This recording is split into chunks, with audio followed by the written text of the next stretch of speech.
खमा गणिसा।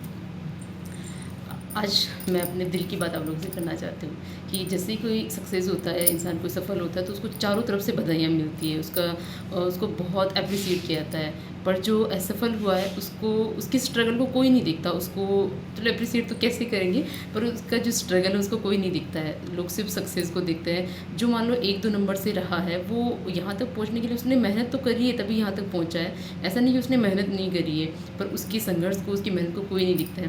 पर मैं आज आपको अपनी कहानी बताऊंगी, क्योंकि मुझे ऐसा लगता है कि मेरे पास एक प्लेटफॉर्म है जहाँ मैं अपने दिल की बात कर सकती हूँ। मेरा संघर्ष जो कि मंजिल तक नहीं पहुँचा, पर संघर्ष तो किया मैंने भी। तो अपनी स्टोरी बताऊंगी। सबसे पहला टाइटल ये है कि शादी के बाद क्या हमारे सपने अपने नहीं रहते हैं। इसी टॉपिक में बात करूँगी। देखिए, मैं बचपन में, मतलब स्कूल टाइम से मेरा एक सपना था कि मुझे सरकारी नौकरी लगना है, क्योंकि क्योंकि जो सबके सपने हैं ना अपने टैलेंट के हिसाब से होते हैं। तो मेरे को पढ़ाई हमेशा अट्रैक्ट करती थी, और उसी वजह से मैंने ऐसे ही देखा कि मैं हमेशा ऐसे ही सोचती थी कि मैं पढ़ के सक्सेस हो सकती हूँ। घर में भी हमेशा ऐसा ही एटमॉस्फेयर मुझे मिला, घर वाले भी हमेशा अप्रिशिएट करते थे, और उनको भी था कि ये कुछ कर लेगी, कुछ बन जाएगी ऐसा करके। स्कूल में भी, जैसे गाँव के स्कूल में पढ़ती थी, तो वहाँ भी मैं एक एवरेज स्टूडेंट थी, सर भी हमेशा अप्रिशिएट ही करते थे। तो हमेशा से एक दिमाग में था कि पढ़ के कुछ करना है ऐसा करके। 12th हो गया, 12th तक तो ऐसे सपने थे दिमाग में। और उसके बाद जब कॉलेज में आई तो वो जो सपने 12th तक तो बहुत मतलब सब कुछ वही था कि मुझे कुछ बनना है, यही था। इसके अलावा कुछ नहीं दिखता था पढ़ाई के अलावा। कॉलेज में आके वो सपने धुंधले हो गए, क्योंकि एक तो पढ़ाई का इतना माहौल नहीं मिला, और मेरा कॉन्फिडेंस कम हो गया। जैसे ही मान लो गाँव से निकल के फिर टाउन में गए, स्कूल से कॉलेज में गए, तो वहाँ और स्ट्रेंथ देखी तो ऐसा लगा कि मैं बहुत पीछे हूँ, मुझे कुछ नहीं आता। तो मेरा कॉन्फिडेंस बहुत डाउन हो गया उस टाइम। मुझे मतलब एक वो ना कि मोटिवेशन नहीं आ रहा था इसको लेके कि मैं नहीं, मुझे करना ही है, वो नहीं कर पा रही थी मैं। और फिर एक टर्निंग पॉइंट आ गया कि कॉलेज पूरा होते ही शादी हो गई।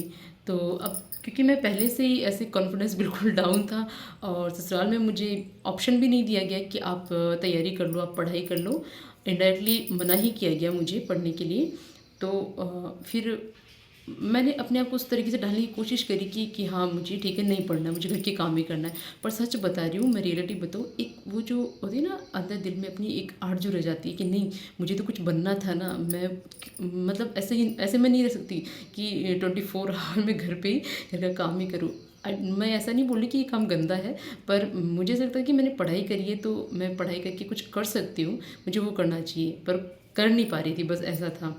पर किसी की सक्सेस स्टोरी सुनती तो बहुत ऐसे होता है कि मैंने भी तो पढ़ाई करी थी, मैं क्यों घर पे बैठी हूँ, मैं कुछ क्यों नहीं कर रही हूँ, ऐसा करके चलता रहा। बस ऐसे ही सोच लिया रोजाना, फिर फ़ोन चला लिया उस दिन। फिर जैसे हो ना कि पूरा दिन निकालने के बाद रात को रिग्रेट किया कि बस पूरा दिन फ़ोन चलाने में अपने निकाल दिया, ऐसा करके बस चलता रहा।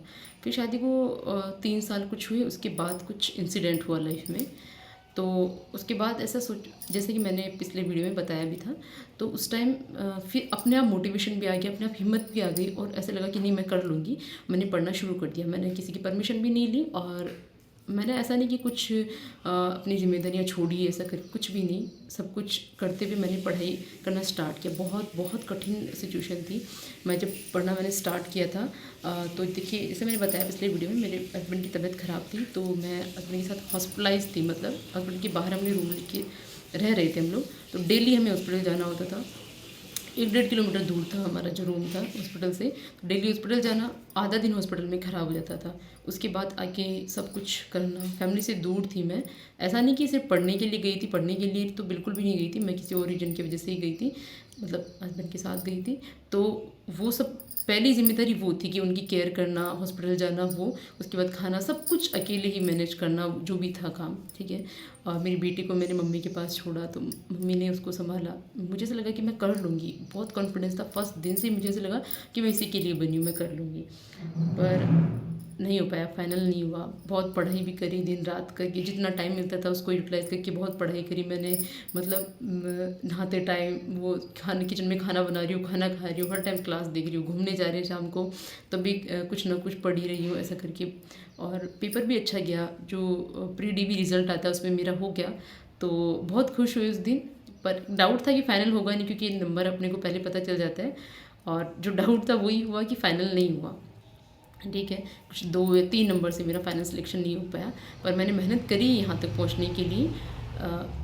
कोई बात नहीं, वो दुनिया तो सक्सेस को ही देखेगी, पर मैं अपनी जो स्ट्रगल है मैं खुद ही बता देती हूँ।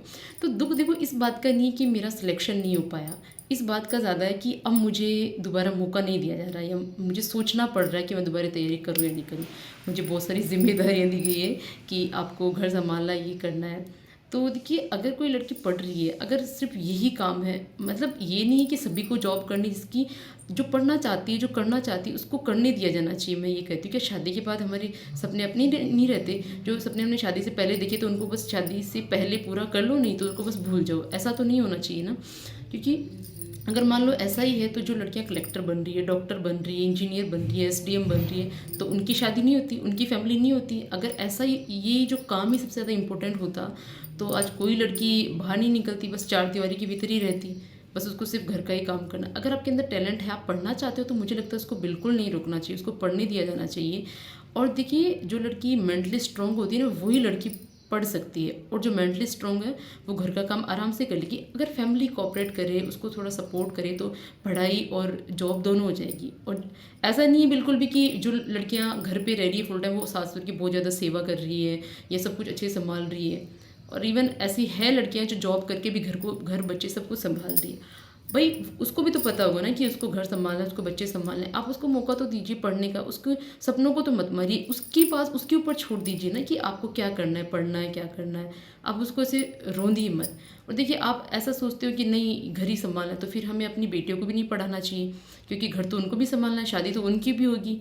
तो या ये जो सोच है ना हमारी, आज भी चाहे कितने भी पढ़ लिख ले, बहू और बेटी में बहुत ज़्यादा अंतर आज भी चलता है। तो अगर आप भी मेरी तरह सिचुएशन में हो कि आपको अपने सपने पूरे नहीं करने दिए जा रहे, आपको रोका जा रहा है, तो प्लीज़ आप अपने लिए स्टैंड लो। मैं नहीं ले पाती हूँ, सबसे बड़ी मेरी कमी यही है कि मैं अपने लिए स्टैंड नहीं ले पाती हूँ। तो और जो भी पेरेंट्स भी अगर मान लो कोई देख रहा है ये वीडियो, तो प्लीज़ अपनी बहू है या बेटी उसको पढ़ने दीजिए। उसका मन है, उसको फोर्स नहीं कर सकते आप, पर उसका मन है तो आप उसको रोकिए मत, उसको पढ़ने दीजिए, उसके सपने पूरे करने दीजिए। सो प्लीज़ मेरी बस इतनी रिक्वेस्ट थी आप लोगों से। Thank you for watching.